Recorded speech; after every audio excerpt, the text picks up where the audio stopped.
Matt Walsh and Nick Carter are partners at Castle Island Ventures. All views expressed by them or the guests on this podcast are solely their opinions and do not reflect the opinions of Castle Island Ventures. Guests and hosts may maintain positions in the assets discussed in this podcast. You should not treat any opinion expressed by anyone on this podcast as a specific inducement to make a particular investment or follow a particular strategy, but only as an expression of their personal opinion. This podcast is for informational purposes only. Brought down by bad mortgage investments, Lehman, which has 25,000 employees, will be liquidated. The federal government loans American International Group, AIG, $85 billion. This is a different kind of market, and the Fed is asleep. The federal government is stepping in to stabilize Fannie Mae and Freddie Mac, the two mortgage giants that have been threatened by the housing crisis. The Bank of England has pumped £75 billion more into Britain's ailing economy with a new round of quantitative easing. You print a couple $1 trillion, and all of a sudden, people start to worry. So out of this worry, we have something called the Bitcoin. Welcome to On the Brink. I'm Matt Walsh. And I'm Nick Carter. What a busy week, huh? There's a whole war going on. We're not even going to cover that. We'll leave that to some other podcast. Yeah, there's plenty of stuff to cover in the macro front. Important update. We promised it last week and we'll announce it this week. We are now on YouTube. It's not video. It's the audio files, but it's youtube.com and the handle is On the Brink with Castle Island. So plenty of people have already found this actually.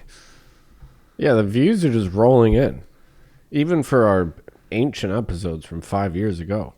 It's really interesting. Yeah, people are just searching for people that they like to hear from, it seems like. Yeah, we had a Tom Lee episode.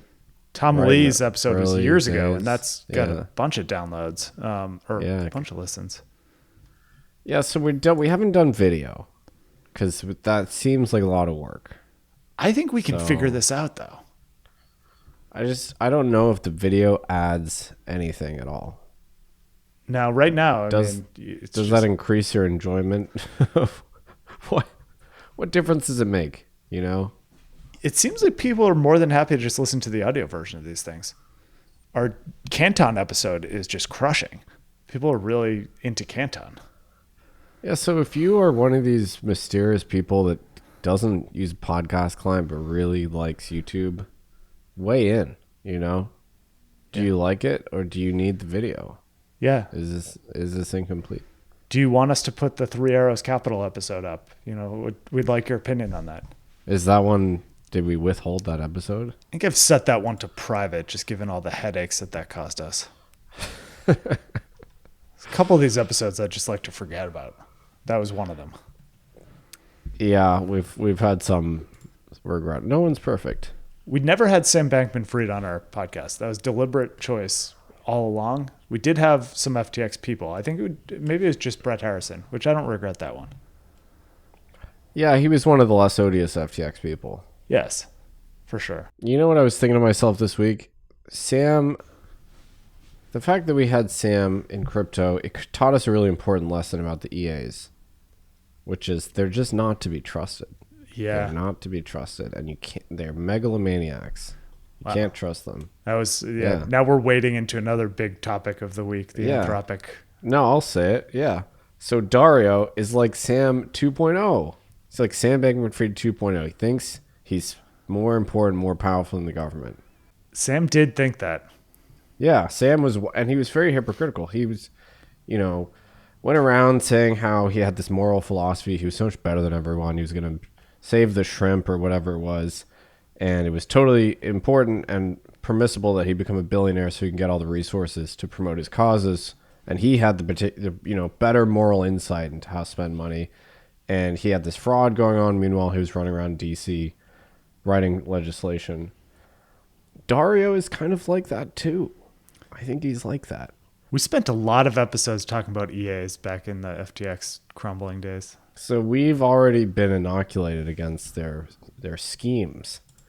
And I think the world is waking up to kind of how nuts these people are. They really believe they have some particular special purchase on morality and that they alone should be entrusted to kind of run society and set the rules. And I think that's what this debate's really about, is Dario thinks we're going to have super intelligence and he alone can be trusted to quote unquote align it, as in imbue it with his own morality.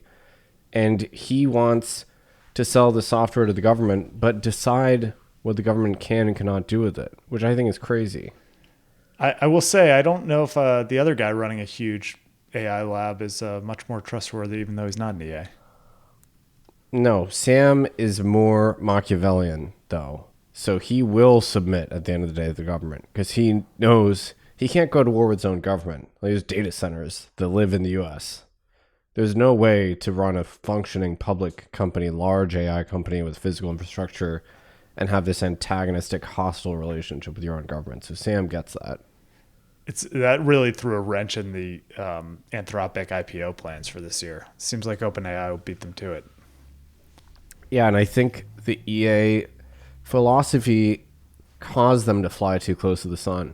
I think they self-destructed because they really believe this. They really think they're summoning this machine intelligence, this godlike creation, and that they won't be beholden to anyone once it exists. We'll have a runaway superintelligence.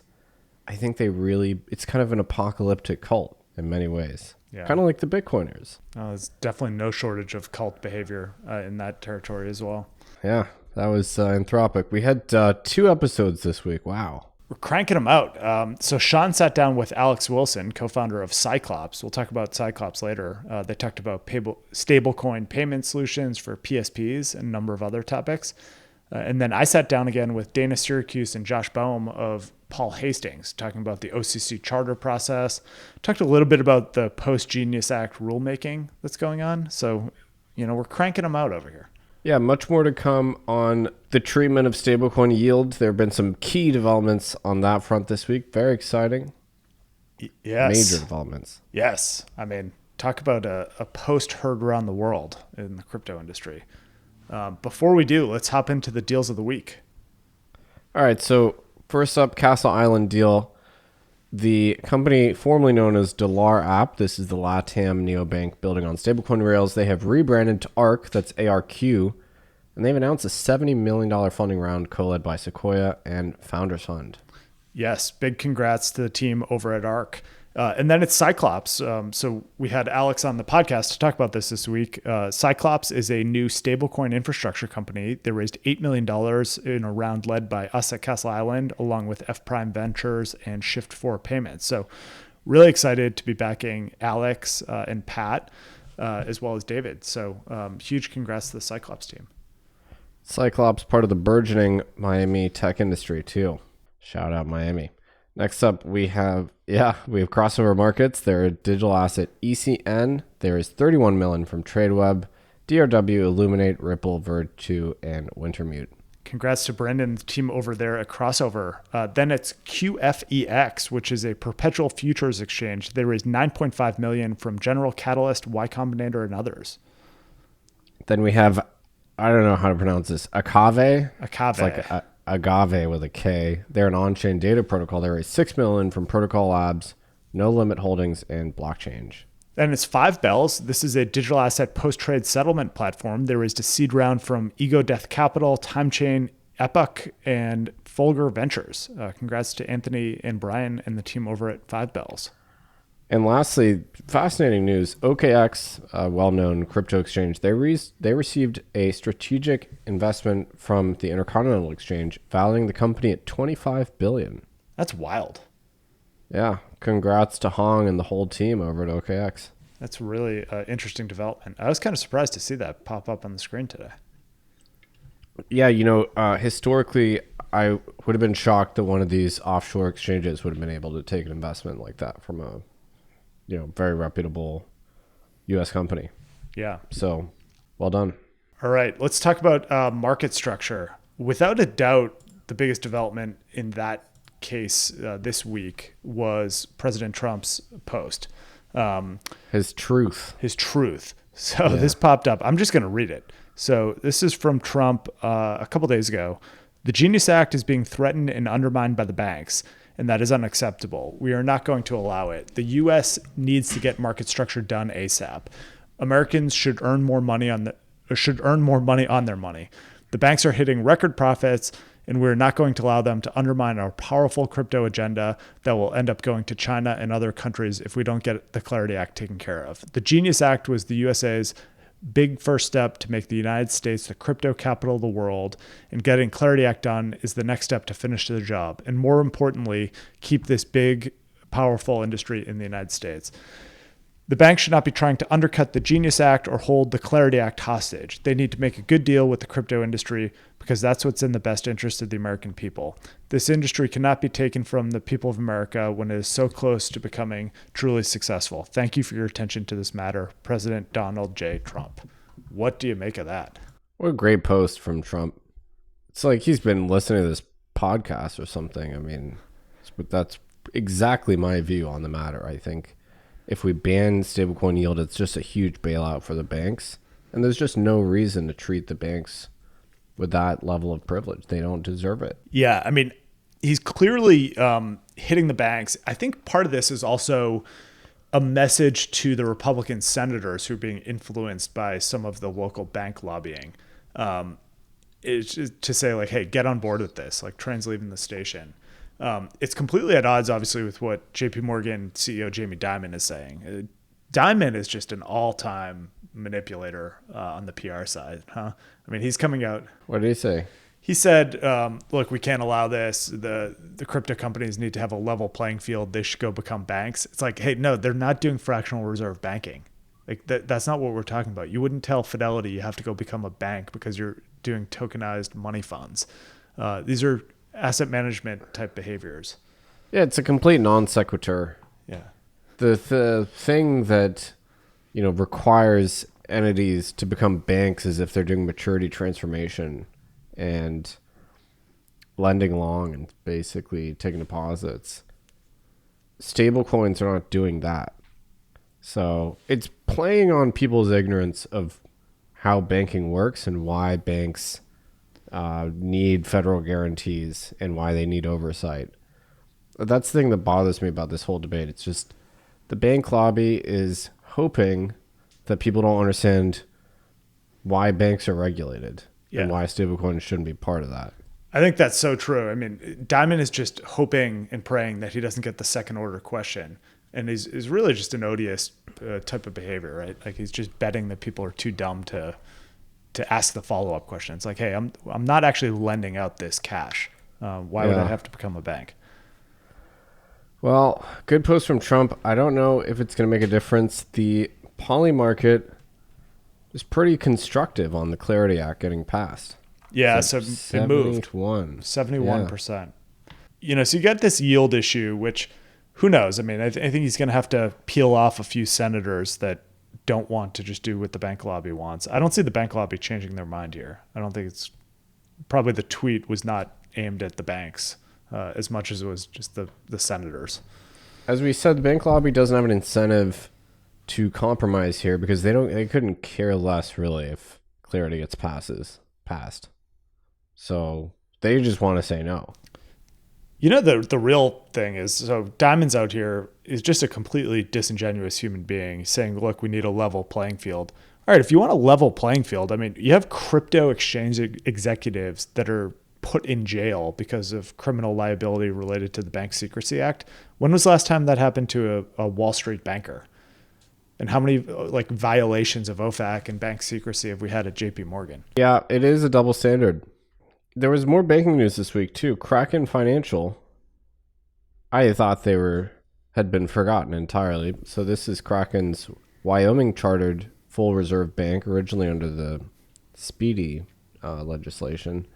They became the first crypto firm in the U.S. to receive a full Federal Reserve master account, direct access to FedWire.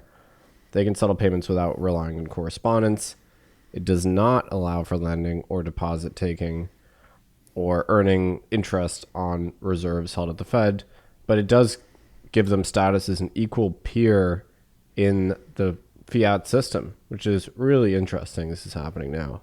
Yeah, it's a big deal. Like you said, you're not going to see lending or deposit taking out of this, but this really allows you to compete in the payment space. And so to not have to go through one of the global correspondent banks to run a stablecoin payments business, or even like a kind of a clearing network, right? Like something to effectuate post-trade settlement for digital assets.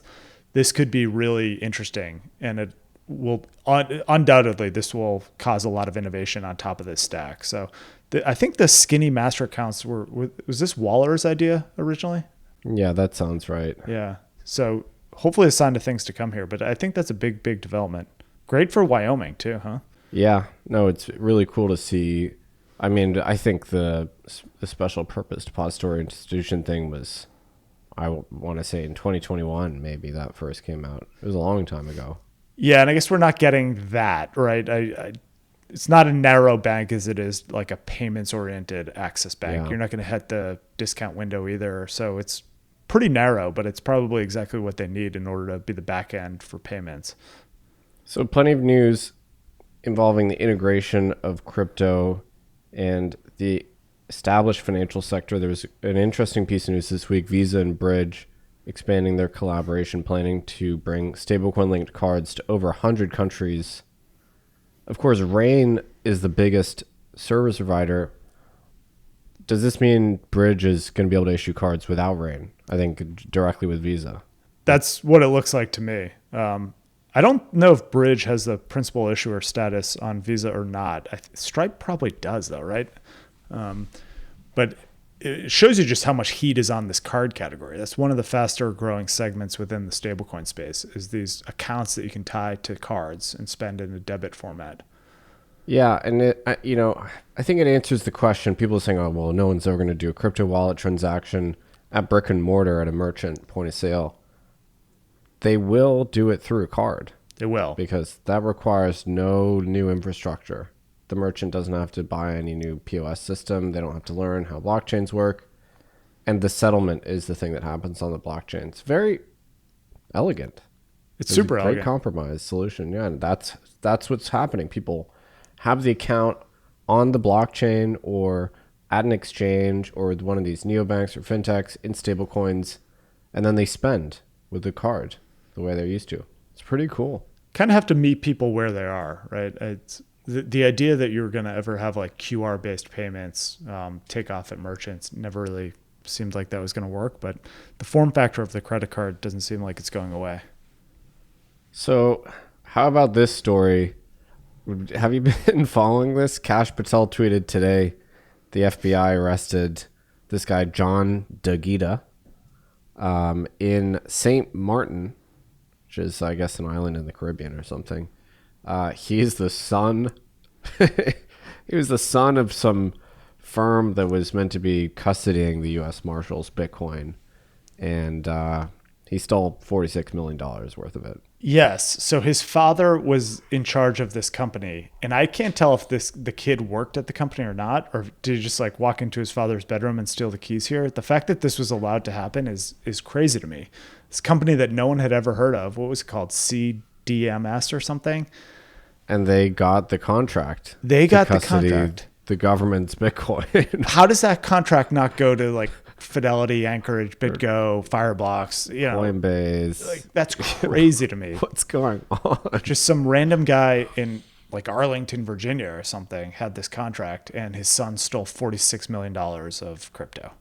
And he ran off to St. Martin, which I guess is an entirely different country, or maybe it's part of France or something. It's an island, but I think France has oversight, doesn't it? I should know, but he had a suitcase full of cash and 10 YubiKeys and a bunch of treasures. And the worst haircut I've ever seen. I mean, how does this happen? How does this happen? When people are saying we need an audit of the government's Bitcoins, I get it now. Yes. It's because we're putting clowns like this in charge of the government's Bitcoins. What is going on? So there's this website where you can go through and find every single government contract. And I was in the airport a few weeks ago, and I was kind of going down a rabbit hole of, okay, you could query this thing and just find a lot of interesting things. But why don't I start with what I know an awful lot about, which is the blockchain space? There are so many contractors for blockchain-oriented projects into the U.S. government that I've never heard of. And this is a perfect example. It's like, why are we actually allowing these people to win these contracts? We have the infrastructure to do this. And what was this kid's end game? Like, hang his dad out to dry and just scamper off to a different country? And just burn everything down. Yeah, it's unbelievable. How did he think he was going to succeed? That's what I don't get. I guess it warrants mentioning that Zach XBT is the one that broke this story and uncovered that it was the kid. He found him, and I think it's because this kid, John, who went by some alias, he was bragging about having a bunch of cash or crypto on Telegram. Yeah.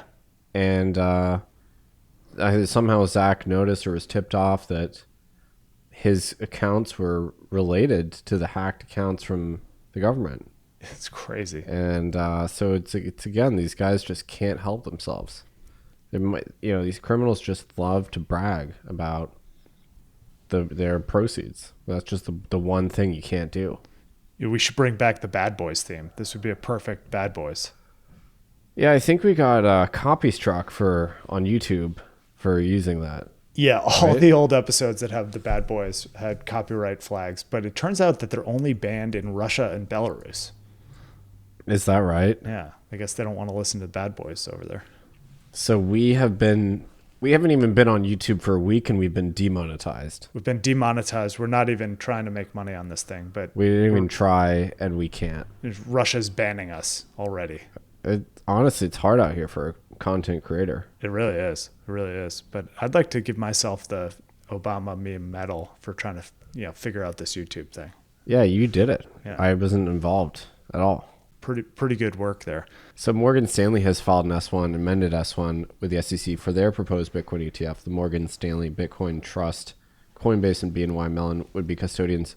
Pretty fascinating they're doing this now, 2 years on after the first ETFs came out. Yeah, I think it's interesting that they're actually doing it themselves as opposed to partnering. And obviously there are other ETFs on the Morgan Stanley platform. It was interesting that Bank of New York Mellon is one of the custodians here. They've had a custody product for a while. I don't know that it has any AUM on it. So the fact that Morgan Stanley paired up with Boney was interesting. Morgan Stanley's really been cooking lately with their crypto ambitions. They're probably the most forward-thinking bank as it relates to cryptocurrencies, digital assets at the moment, I would say. Yeah. Congrats to them. The SEC has submitted a draft framework to the White House outlining how securities laws apply to crypto assets, potentially introducing a formal token taxonomy determining which digital assets qualify as securities. Yeah, this is interesting, especially if you think that we might not get a market structure bill. You're going to see a framework rulemaking put out by the SEC and the CFTC together. This is probably what you should be looking at if you're trying to figure out what's going to be in that rulemaking. So again, it's just a draft framework, sent it to the White House, get some feedback. But this is probably a sign of things to come. The other thing on just the kind of the joint effort between the SEC and the CFTC had some news this week. So Chairman Michael Seelig said the agency is going to create a framework for crypto perpetual futures within the next few weeks. So it sounds like perps are coming on shore now. Elsewhere, there has been some controversy with Aave. I haven't followed this that closely. I know people are upset about it. Have you been following Aave? A little bit. So Mark Zeller, who's been one of the main guys behind the protocol, he's leaving. So it sounds like he's leaving in July. Sounds like there's a little bit of a governance crisis happening. BGD Labs, which is the team that has built and maintained a lot of the code base over the past 4 years, plans to depart the project. So just a lot of governance challenges. I think Aave still has $44 billion secured across its platform at the moment, but seems like a lot of departures. Yeah, Aave kind of typifies DeFi in that it is an extremely capital efficient way of doing something that legacy institutions need hundreds or thousands of staff to do. So that's great. But it also typifies DeFi in that someone's trying to put their hand in the cookie jar and plunder it, and now everyone's upset and the whole thing is in chaos. Yeah. So it's the good and the bad. It's kind of this, governance by DAOs is pretty tricky, and I'm not sure that's ever going to be a mainstream thing. Andreessen Crypto, A16Z Crypto, is looking to raise $2 billion for the next fund. Yeah, so that was That was an interesting announcement. And obviously, would they raise 4 in their last one? They weren't in that big wave of announcements. And Andreessen's been raising a ton of money, but looks like the crypto fund's going out to raise 2. Paradigm also said they're going out to raise another fund, 1.5 billion. It's going to be broader than just crypto. So they're going to start making investments in other technology fields, which I guess they didn't get skewered like they did the first time they said that. And I thought that kind of makes sense for what they're doing.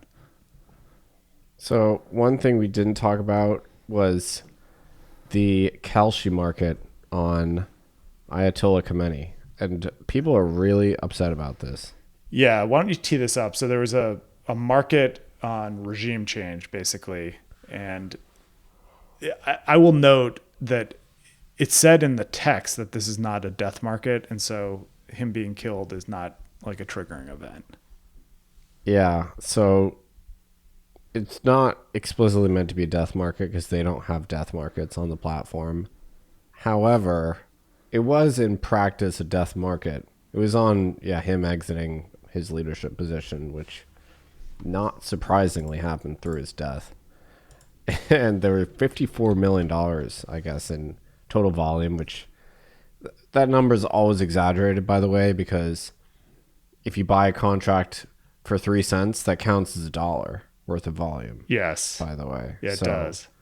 Because buying 3 cents of no is the same as selling 97 cents of yes or whatever. Right. So you can never trust these numbers.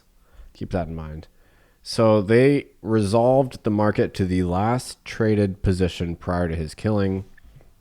A lot of people bought yes after he died, did not get the payouts.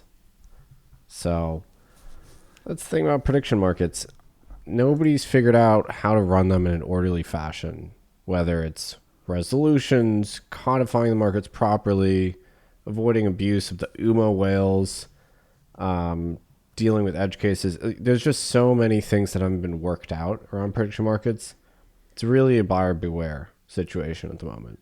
It is. And, people have been talking about prediction markets as death markets for the past 20 years, I think, but they kind of all are to some degree. It depends on how far you want to stretch that, right? So I'm looking at one right now, the next prime minister of Nepal. There's like 15 people on this that you can bet on. But, if one of them were to die, that's, you know how that's going to, they're not going to be the next prime minister of Nepal, right? So it depends on like how far you want to take this.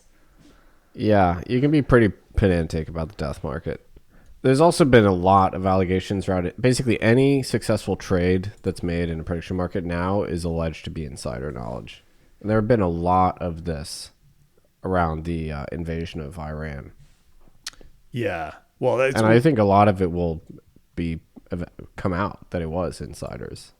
Well, it might come out, but it might never get revealed to Polymarket, right? If you're working on the inside of one of these governments and you are found to be doing this, I think you're going to be handled in a much different way than barring you from the platform type of thing. Yeah, and just to be clear, you're not allowed to, if you work for the government, you're not allowed to trade on that information.